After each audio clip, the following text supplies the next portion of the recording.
सदो असम आदिवासी छात्र संघ के पहल पर नारेकांडी गांव में आयोजित 35वां करम उत्सव का आज सफल समापन हुआ। उल्लेखनीय है कि सभी असम आदिवासी छात्र संघ की ढेकियाजुली क्षेत्रीय समिति के आयोजन तथा नारेकांडी प्राथमिक समिति के सहयोग से नारेकांडी गांव में यह 35वां करम उत्सव आयोजित किया गया था। आज ढेकियाजुली राज्यसभा क्षेत्र के नारेकांडी गांव में आयोजित करम उत्सव के समापन समारोह में एक उत्साहपूर्ण माहौल देखने को मिला। सभी असम आदिवासी छात्र संघ की ढेकियाजुली क्षेत्रीय समिति के अध्यक्ष अमृत जेजान हर ने ध्वजारोहण किया और क्षेत्रीय समिति के कार्यवाहक सचिव सुनील उराव ने शहीद तर्पण कर 35वें करम उत्सव कार्यक्रम का शुभारंभ किया। करम उत्सव के समापन तथा अंतिम कार्यक्रम में संगठन के केंद्रीय उपाध्यक्ष बेनेडिक्ट टेम्पो और अमरजीत किरटेका सहित सोनेतपुर जिला समिति के कार्यवाहक अध्यक्ष नारायण सिंह गढ़ उपस्थित रहे।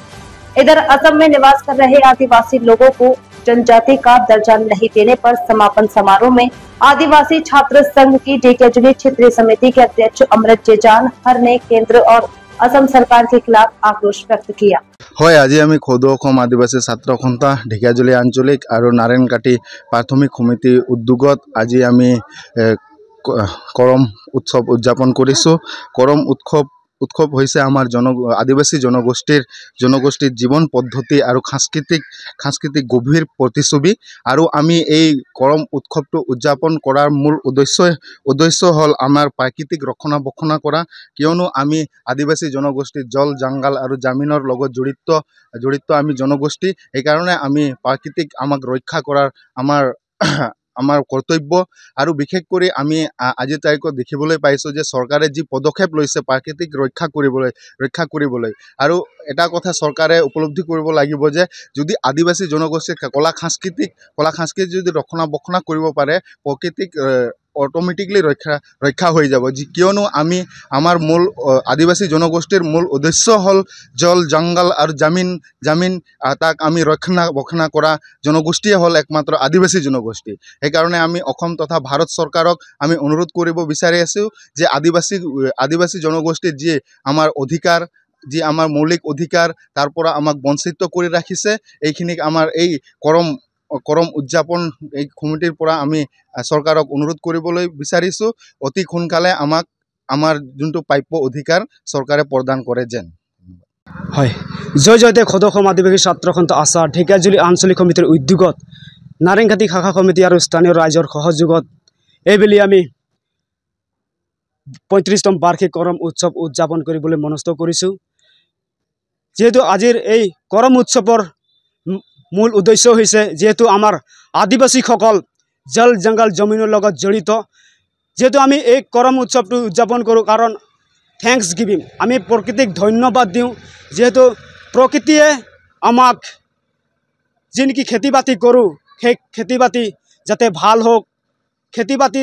ভাল হোৱাৰ পিছত সফলৰূপে যদি হয় ফসল ভাল হয় তেতিয়া আমাৰ ল'ৰা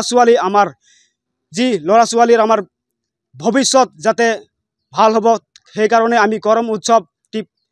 পূজা কৰোঁ, কৰম উদযাপন কৰোঁ। কৰম ৰজাক আমি কৰম ৰজাৰ পৰা আশীৰ্বাদ বিচাৰোঁ যাতে আমি সুন্দৰকৈ ভৱিষ্যতত আমি আগবাঢ়ি যাওঁ, তাকে কামনা কৰোঁ। আৰু লগতে যেহেতু আমাৰ আদিবাসীসকল প্ৰকৃতিৰ লগত অলৰেডি জড়িত, যেহেতু আদিবাসীসকল কাৰণ আদিবাসীসকলেই প্ৰকৃতিক পূজা কৰে, সেয়েহে চৰকাৰক মই আহ্বান জনাব বিচাৰিছোঁ আমাৰ আদিবাসী ওৰাং মুণ্ডা চাওতাল খাৰিয়াসকলে আমি আদিবাসী, সেয়েহে আমাৰ আদিবাসী যি ST ষ্টেটাছ অতি শীঘ্ৰে আমাক প্ৰদান কৰক, সেয়েহে মই চৰকাৰক আহ্বান জনাইছোঁ। ধন্যবাদ। आसाम के अदालत ये ले लें है कि नहीं, हम इन प्रतिवाद फिर कह रही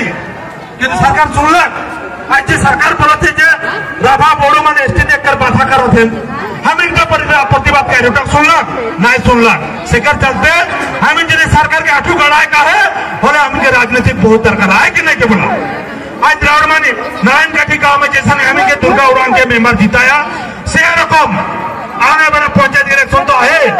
2026 में हम राजनीतिक आंदोलन शुरू करेंगे, एक से शुरू करेंगे लगी 2026 में टटका हम इनके जय भारत पार्टी से MLA जितवा कि नहीं बोला ना, बीजेपी कांग्रेस से गुलामी करवा।